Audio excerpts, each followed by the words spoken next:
না পরে ওটা জ্যাম না না সমস্যা নাই, এই যে একটা ভিডিও নিলাম।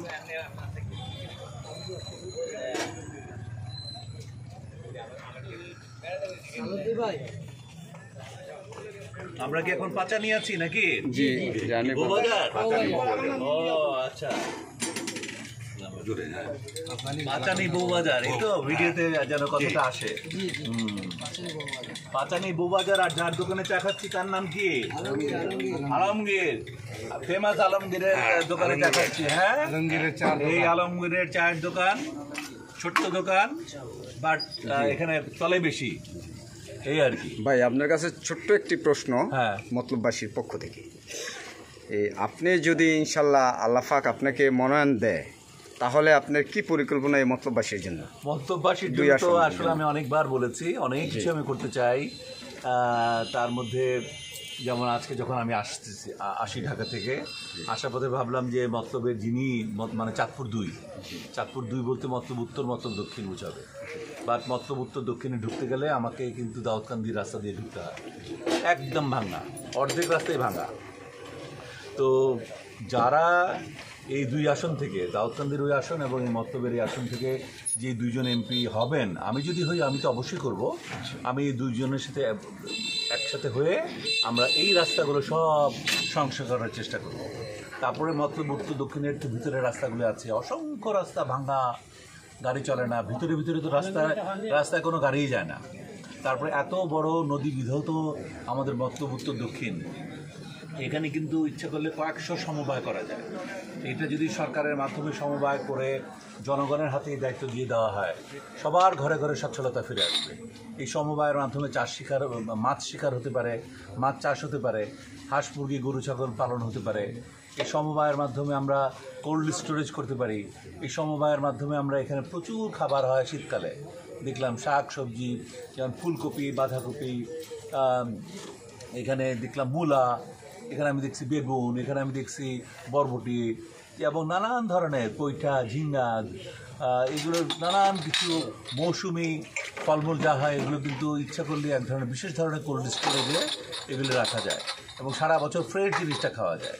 এছাড়াও আমি মনে করি যে মতলব যে অন্তত 300 কিলোমিটার রাস্তা জুড়ে আমাদের বেড়িবাঁধ আছে 64 কিলোমিটার, 2 ধার একসাথে করলে 128 কিলোমিটার হয়। আর দক্ষিণ এবং উত্তরেও আরও অনেক কিছু রাস্তা আছে, এগুলো সব মিলিয়ে যদি 300 কিলোমিটার রাস্তায় সরকারি উদ্যোগ নিয়ে কোনো একটা বিদেশি সংস্থার সাথে, যেটা আমরা হয়তো প্রেফারেবলি চায়না ভাবতে পারি, চাইনিজ একটা কোম্পানির সাথে যদি আমরা চুক্তিবদ্ধ হই যে এখানে সোলার প্যানেল বসানো হবে, তাহলে পুরো মতলবে কিন্তু আর বিদ্যুৎ ঘাটতি থাকবে না, মতলব উত্তর দক্ষিণে, বরং আমরা অর্ধেক দামে বিদ্যুৎ পাবো এবং অতিরিক্ত বিদ্যুৎ আমরা ন্যাশনাল গ্রিডে বিক্রিও করতে পারবো।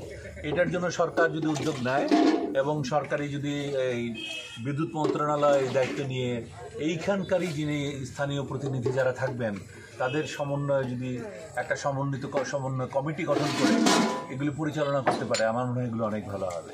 তাছাড়া একটা ব্রিজ হওয়া অতি জরুরি, এই ব্রিজটা না হলে আর চলছে না। এরকম অসংখ্য কাজ রয়েছে, এখানে স্কুল করতে হবে, এখানে বিশ্ববিদ্যালয়ের চিন্তা মাথায় রাখতে হবে যে মতলব উত্তর দক্ষিণ মিলে যদি একটা বিশ্ববিদ্যালয় করা যায় তাহলে সেটা খুব ভালো হবে, কারণ এখানে ছাত্রছাত্রীর সংখ্যা অনেক। আর ঐতিহাসিকভাবেই মতলব কিন্তু শিক্ষিত উপজেলাগুলোর মধ্যে অন্যতম, প্রথম 5টার মধ্যে একটা। তো সেই হিসাবে কিন্তু এখন আমরা ধীরে ধীরে পিছিয়ে যাচ্ছি, কারণ এর মূল কারণ হলো যোগাযোগ ব্যবস্থায় আমরা একটু পিছিয়ে গেছি।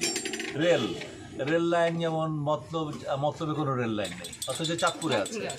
এই 100 বছর ধরে চাঁদপুরে আছে, এই 10টা কিলোমিটার ঘুরে দিলেই কিন্তু আমরা মতলববাসী রেল লাইনটা পেতাম, কিন্তু 100 বছরেও কেউ করে নাই। এত মহান ব্যক্তিরা সব ক্ষমতায় আসছেন যে ওনারা করার কোনো প্রয়োজন মনে করেন নাই। তো আপনারা যদি দোয়া করেন, আল্লাহ যদি আমার সহায় থাকেন, বিএনপি যদি আমাকে উপযুক্ত মনে করে, আমাকে যদি নমিনেশন দেয়, তাহলে ইনশাল্লাহ আমি এই রেল লাইনের ব্যবস্থাটাও করব, যেখানে 1.5 ঘন্টায় মতলব থেকে ঢাকায় যাওয়া যাবে, আবার ঢাকা থেকে মতলবে চলে আসা যাবে। ইচ্ছা করলে মতলব থেকে ঢাকায় যে অফিসও করা যাবে, আবার ঢাকা থেকে মতলবে এসে আমরা ইচ্ছা করলে সেই বিকেলবেলায় এসে আমরা রাতের খাবারটাও খেয়ে নিতে পারবো। আমার সংসারও চলবে মতলবে নিজের বাসায়, ঢাকা থেকে অফিসও আমরা করতে পারবো। তো এই ধরনের অনেক পরিকল্পনা আছে, এগুলো ধীরে ধীরে আর একটি প্রশ্ন ভাই, আরো কথা বললে হবে যে মতলব দক্ষিণে ইনশাল্লাহ গ্যাস আছে সব জায়গায়, কিন্তু আমাদের উত্তরে কোনো গ্যাসের অবস্থান নাই, সেই পরিকল্পনাটা আপনি কি যেমন এখানে গ্যাস লাইনের কথা, আমাদের রেল লাইনের কথা বললাম, যেটা আরো সহজ ছিল। রেল লাইন ঘুরাই দিলেই তো রেল লাইন হতো।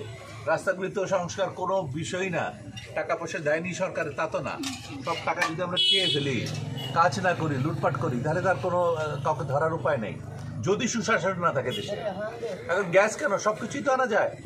আর যদি আমি সোলার প্যানেল নিয়ে আসতে পারি, সেখানে গ্যাসের নির্ভরতাও তো কমে যাবে। আমি যদি বিদ্যুৎ দিয়ে সব চালাতে পারি কম পয়সায়, সেখানে আমি পয়সা খরচ করে গ্যাস আনবো কেন, সেটাও মাথায় রাখতে হবে। বাট ডুয়েল সাপ্লাই থাকা অলওয়েজ ভালো। একটা নাই তো আরেকটা আছে, আরেকটা নাই তো আরেকটা আছে। অবশ্যই ক্ষমতা, আমি যদি নির্বাচিত হই, আল্লাহ যদি আমাকে নির্বাচিত করেন, নমিনেশন আমি যদি পাই, বিএনপি যদি আমাকে নমিনেশন দেয়, আমি এই সমস্ত কাজ করতে আগ্রহী এবং করবো ইনশাল্লাহ। এই ওয়াদাবদ্ধ আপনাদের কাছে আমি এই ওয়াদা করে যাচ্ছি ইনশাল্লাহ। আপনারা